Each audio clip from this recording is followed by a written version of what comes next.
সেই প্রসঙ্গে আয়াত পড়েছিলাম, তো বক্তব্যের পরিধি সেদিকে আনা যাবে না।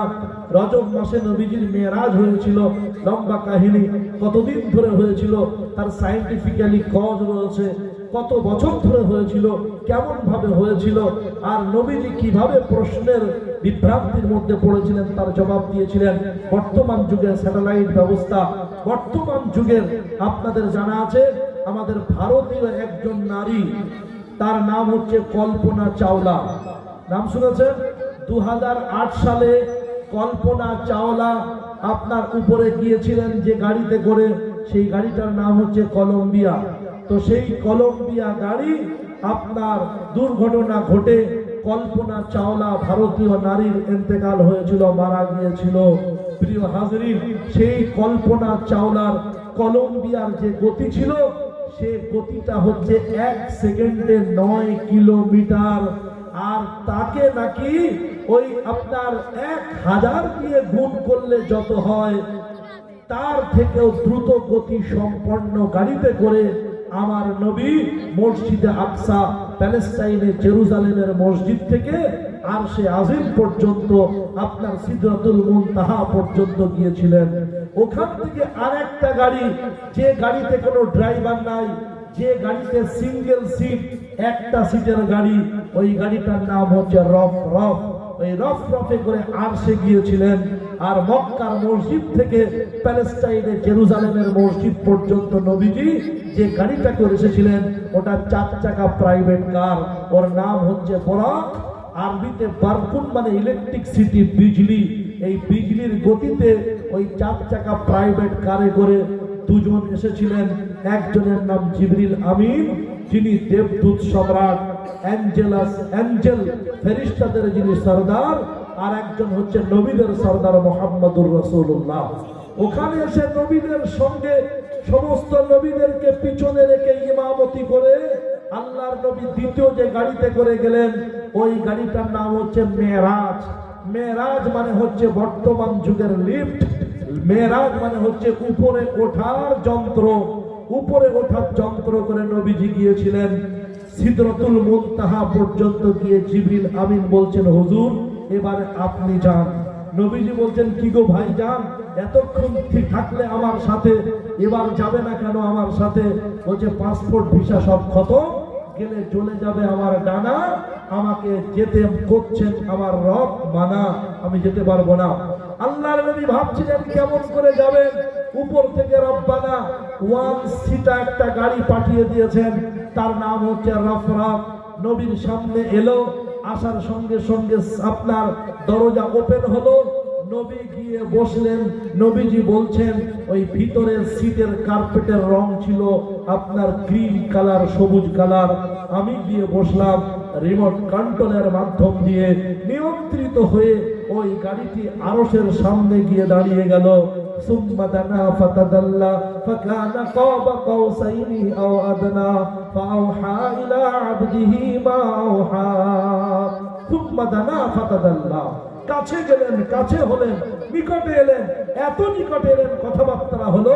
ফাকানা কাবা কাউসাইনি আও আদনা, তীরে ধনুক কাটালে যতটা ডিসটেন্স, দূরত্ব হয়, এতটা দূরত্বে কাছাকাছি এসে কথা হলো। ফাআওহা ইলা আবদিহি মা আওহা, আল্লাহ যা কিছু ওহী দেওয়ার সব তার পয়গম্বরকে দিয়ে দিলেন। সম্মানীয় সুধী সুপ্রিয় উপস্থিতি, আল্লাহর নবী রাতের মধ্যে ঘুরে ফজরের আগে আবার মক্কা মুকাররমা শরীফে চলে এলেন। লোকেরা বলল মিথ্যা কথা, কি করে সম্ভব? কিন্তু আল্লাহর নবীর মেরাজ কত বছর হয়েছিল, আল্লাহ আর তার নবী ছাড়া পৃথিবীতে কেউ জানে না। জানে? কেউ জানে না, কেউ বলতে পারবে না। তাই তো আল্লাহ এই অবাক হওয়া, সারপ্রাইজ করা ঘটনাকে বলবার জন্য প্রথমেই বলবেন, সুবহানাল্লাযী আসরা বিআবদিহি লাইলাম মিনাল মাসজিদিল হারাম ইলাল মাসজিদিল আকসা। সুবহান, আশ্চর্য হয়ে সুবহানাল্লাহ বললেন আল্লাহ। একটা ছোট্ট উদাহরণ দিয়ে বুঝতে পারবেন আপনারা। মনে করুন আজকের আমাদের এই ভান্ডার দহতে সরস্বতী ব্রিজ আপনার অতিক্রম করে আমাদের বাংলার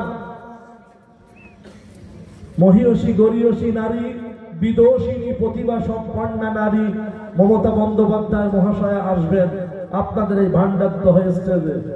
উনি যখন আসবেন বেলা 3টের সময় কিংবা 2:30টার সময় কিংবা 4টের সময়, তখন কি এই রুডের বাসগুলো, গাড়িগুলো, টোটো, অটো আপনার আর ছোট ছোট গাড়িগুলো চলবে না বন্ধ থাকবে?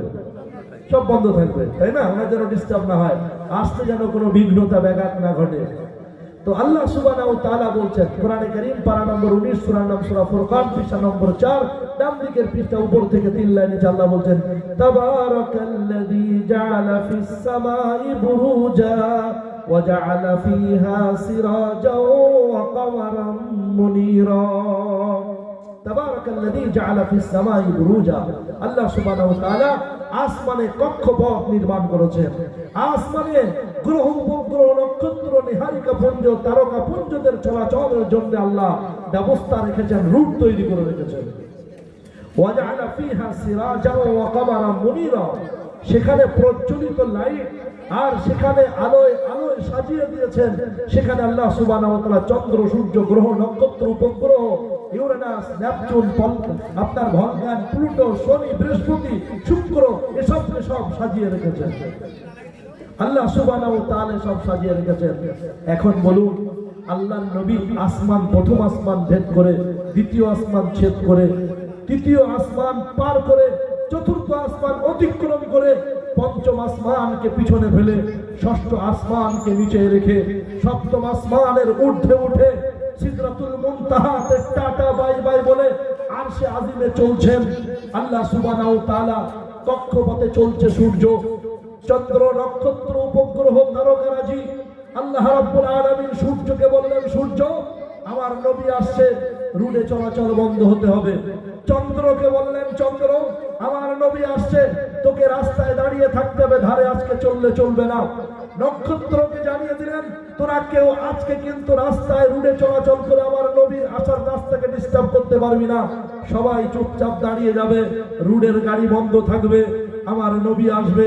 কথোপকথন হলো নবীর সঙ্গে আল্লাহ রাব্বুল আলামিনের দীর্ঘ আপনার বিস্তৃত মেরাজের ঘটনা সংঘটিত হলো। আল্লাহর প্রিয় পয়গম্বর আল্লাহর সঙ্গে এই মেরাজের তথ্য কত দীর্ঘ হয়েছিল, কত লম্বা হয়েছিল, কত বৃহৎ এবং লম্বা ছিল, সেটা আল্লাহ রাসূল ছাড়া পৃথিবীর কেউ জানে না। সূর্য যদি চলাচল না করে কেমন করে টাইমিং সিস্টেম পরিবর্তন হবে? প্রিয় হাজরিন, আমি গত শুক্রবার রাতে ওখান থেকে আবার হয়েছি মদিনা মুনাওয়ারা থেকে, আল কাসিম এয়ারপোর্ট থেকে 42 জন সাথীকে নিয়ে আপনার ইত্তেহাদ ফ্লাইট করে আবুধাবিতে নামলাম। আবুধাবিতে 1:45টার সময় নেমে 2:05 আমরা আবার আবুধাবি থেকে জোহরের নামাজ ছেড়ে উঠে পড়লাম। 1 ঘন্টা প্লেন চলার পরে ইন্ডিয়ার দিকে ঢুকবার আগে আগে বন্ধুরা বলছে, হুজুর আসরের নামাজ পড়েনি। আমি বলছি, বেলা তো, সূর্য তো এখনো টাটকা আছে, এখনো ইয়াং যুবক আছে, সূর্যকে একটু ঢলতে দাও, পড়ন্ত হতে দাও, একটু পরে আসরের রক্ত হবে, নামাজ পড়বো হানাফি মাযহাব অনুযায়ী। প্লেনের সিটে বসেই পড়ে দেবে, অসুবিধা নাই। প্রিয় হাজরিন, আধা ঘন্টা সাথীদেরকে বলতে না বলতেই হঠাৎ দেখছি সূর্যের মধ্যে লাল রক্তিম আভা, একেবারে অন্ধকারাচ্ছন্ন হয়ে যাওয়ার মতো উপক্রম। সাথীদেরকে বললাম, ভাই দ্রুত 2 রাকাত নামাজ, ইন্না আতাইনা আর আপনার কুল আল্লাহ দিয়ে পড়ে নাও, সময় বেশি নাই। শুধু উপস্থিতি আবার যে সূর্য আবিধাবিতে পুরো জোয়ান তীব্রতর প্রখর রৌদ্র নিয়েছিল, দ্রুত 1 ঘন্টা আসতে না আসতে সেই সূর্যের মধ্যে লালিমা রক্তিমা ভাব, লাল রাঙা ভাব চলে এসেছে, ডুবো ডুবো ভাব প্রায়। সূর্যও ছুটছে। প্রিয় হাজরিন, তাহলে সূর্য যদি স্থির থাকে বেলা এবং সময়ের পরিবর্তন ঘটবে না। চন্দ্র যদি স্থির থাকে জোয়ার ভাটা খেলবে না, তাপ স্থিতি থাকবে, তাপের মধ্যে পরিবর্তন, আকর্ষণ বিকর্ষণ থাকবে না।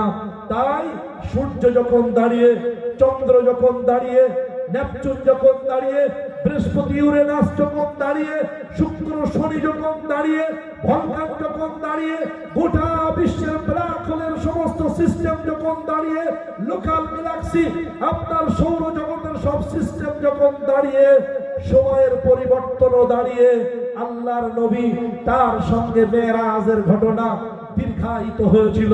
এটা পৃথিবীর কেউ সঠিক তথ্য দিতে পারবে না। আল্লাহর নবী ফিরে এলেন, মক্কার কাফেররা বলল নবী কি করে সম্ভব?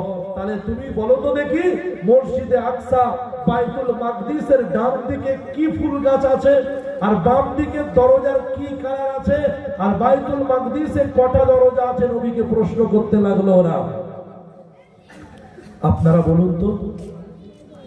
মাওলানা সাদ্দাম হোসেন সাহেব মাদ্রাসা মদিনাতুল উলুমের নবনির্মিত শিক্ষক, এনাকে যদি জিজ্ঞাসা করি মাদ্রাসাটা তো ছোট, তা সত্ত্বেও 40টা ছেলে পড়ার মাদ্রাসায়, আপনি বলুন তো জানালা দরজা মিলিয়ে আর বাথরুমের দরজা মিলিয়ে মোট আপনার মাদ্রাসায় কটা দরজা বলতে পারবেন? 1 বছর 2 বছর পড়ানোর পরেও হযরত বলতে পারবেন না। আমি যে মাদ্রাসায় পড়াই সে মাদ্রাসার নাম মাদ্রাসা মদিনাতুল উলুম, গড়িয়া, কলকাতা, 7,96,000। সম্মানীয় সুধী, দীর্ঘ 8 বছর সেই মাদ্রাসায় পড়াচ্ছে। এর আগে তিরমিজি শরীফ ছিল, গত বছর থেকে বুখারী শরীফ জিলদে আপনার সানি দেওয়া হয়েছে কিতাবুল মাগাজিতে। তো 8 বছর পড়ানোর পরেও আপনি যদি আমাকে জিজ্ঞাসা করেন বাথরুম তো দূরের কথা, টোটাল ঘরের কটা দরজা রইল তাই বলতে পারবো না। মাত্র 250 থেকে 300 ছাত্র পড়াশোনা করে। তাহলে এই 300 থেকে 250 ছাত্র পড়াশোনা করার মাদ্রাসার দরজা যদি 8 বছর পড়াশোনা করানোর পরে যদি বলতে না পারা যায়, তাহলে আল্লাহর নবী বাইতুল মাকদিসে গেলেন জাস্ট 2 রাকাত নামাজ পড়ানোর জন্য। তাহলে সেই নবী কি করে দরজাওয়ালা বলতে পারবে? এটা কি নবীর প্রশ্নের ম্যাটার? এটা কি নবীকে যাচাই করার একটা ব্যাপার হলো? হলো না। নবীকে বিভ্রান্ত করার জন্য যাচাই করলেন। আল্লাহর নবী চিন্তা করছিলেন জবাব কিভাবে দেব। নবী কি কর্তব্য বিমূঢ় হলেন। উপর থেকে রব্বানা জিবরিল আমিনকে করে দিলেন রওনা। জিবরিল আমিন এসে দিলেন সান্ত্বনা। সম্মানীয় সুধীর সুপ্রিয় উপস্থিতি আমার, জিবরিল আমিন সান্ত্বনা দিয়ে বলছেন নবী চিন্তা করতে হবে না, পৃথিবীতে প্রজেক্টের ব্যাপার আসবে, পৃথিবীতে বিভিন্ন রকম প্রজেক্টের সিস্টেম আসবে, এজন্য আপনাকে কোন রকম কোন দুশ্চিন্তাগ্রস্ত হতে হবে না। জিবরিল আমিন নবীকে নিয়ে এলেন, কাবার দেওয়ালের সামনে একটা প্রজেক্টের পর্দা টাঙিয়ে দিলেন, কুদরতি পর্দা দিয়ে আল্লাহর নবীকে জিবরিল আমিন বললেন উনজুর ইলা জিদারিল কাবা, হে রাসূল কাবার দেওয়ালের দিকে তাকিয়ে দেখুন, আমি স্যাটেলাইট সিস্টেম বাইতুল মাকদিসের সঙ্গে চ্যানেল ফিট করে দিচ্ছি, আর ওখান থেকে কাবার দেওয়ালে ফোকাস ফেলে প্রজেক্টের আলোর মাধ্যম দিয়ে আপনাকে দেখিয়ে দিচ্ছি, আপনি গুনে গুনে বলে দেবেন। সম্মানীয় সুধী সুপ্রিয় উপস্থিতি, আল্লাহর কুদরতের কাছে কিছু আপনার অসম্ভব নয়, অসম্ভব নয়। আমেরিকা সারা বিশ্বের দাদা, ও চায় বিশ্বে যুদ্ধ লাগুক, সবাই আমার কাছ থেকে অস্ত্র কিনুক, এটা ওর মূল টার্গেট। তাই সব জায়গায় যুদ্ধ লাগানোর চেষ্টা করে। সারা বিশ্বে যেখানে সাদা কালোর লড়াই, সেখানে সাদা কালোর লড়াই লাগিয়ে অস্ত্র বেচা বিক্রি করে। যেখানে ধর্মের নামে লড়াই, Confucius, Zarathustra, New Testament, Old Testament, সেখানে ইহুদি খ্রিস্টানের লড়াই লাগিয়ে অস্ত্র বিক্রি করে। যেখানে সিপিএম তৃণমূলের লড়াই, সেখানে পার্টির লড়াই লাগিয়ে আপনার অস্ত্র বিক্রি করে। যেখানে ধর্মের লড়াই, সেখানে ধর্মের লড়াই লাগিয়ে ও অস্ত্র বিক্রি করে। সারা বিশ্বে আগুন লাগানো কার কাজ? দাদার কাজ। তো এ দাদা সারা বিশ্বে কোটি কোটি ডলার খরচ করে আপনার আগুন লাগায়। আর আল্লাহ সুবহানাহু ওয়া তাআলা দাদার শহরে আমেরিকার লস অ্যাঞ্জেলসের পাশে একটা পাহাড়ে দীর্ঘ কয়েকদিন ধরে আগুন জ্বালিয়ে দিয়েছে। সে আগুন নেভানোর নয়। দাদা বলছে আমি হেগে ফেলেছি, কেউ যেন দেখতে না পায়। সারা বিশ্বে স্যাটেলাইটের কাছে হাত জোড় করে বলছে যেন বিশ্বকে ইনফরমেশন দেবে না, খবর ছড়াবে না। সারা বিশ্ব বলছে ঠিক আছে আমরা সংবাদ দেব না, কিন্তু আল জাজিরা আপনার তথ্য টিভি তারা বলছে দাদা তুমি হেগে ফেলেছো, সবাইকে বলে দেবো, গোপন আমরা রাখবো না। আমেরিকার এই আগুন জ্বলার তথ্য যে তুমি গোটা বিশ্বকে কোটি কোটি ডলার খরচ করে আগুন জ্বালিয়েছো, আর বিনা খরচে আল্লাহ তোমার ঘরে আগুন জ্বালিয়েছে। নীরবে আগুন জ্বলছে, এ আগুন আযাব জাহান্নামের আগুনে কেউ নিভাতে পারবে না। সম্মানীয় সুধী, এজন্য অন্যের জন্য উপকার করলে একটা নেকিতে জান্নাতে যাওয়া যাবে, আর অন্যের ঘরে আগুন লাগালে নিজের ঘর গোপনে গোপনে আগুন লেগে যাবে। মনে থাকবে ইনশাআল্লাহ। তাই আল্লাহর নবীকে অপবাদ দিয়ে আবু জাহাল, উতবা, সাইবা বদনাম করতে চেয়েছিল। আজকের যুগেও আপনার বদনাম করতে চায়, কিন্তু সুখে থাকতে পারে না। তো বদনাম করতে যে আল্লাহর নবীকে জিবরিল বললেন, হুজুর তাকিয়ে দেখুন, বাইতুল মাকদিসের এক একটা পিকচার আল্লাহর নবীর স্যাটেলাইটের সামনে, কাবার দেওয়ালে প্রজেক্টের সামনে জিবরিল আমিন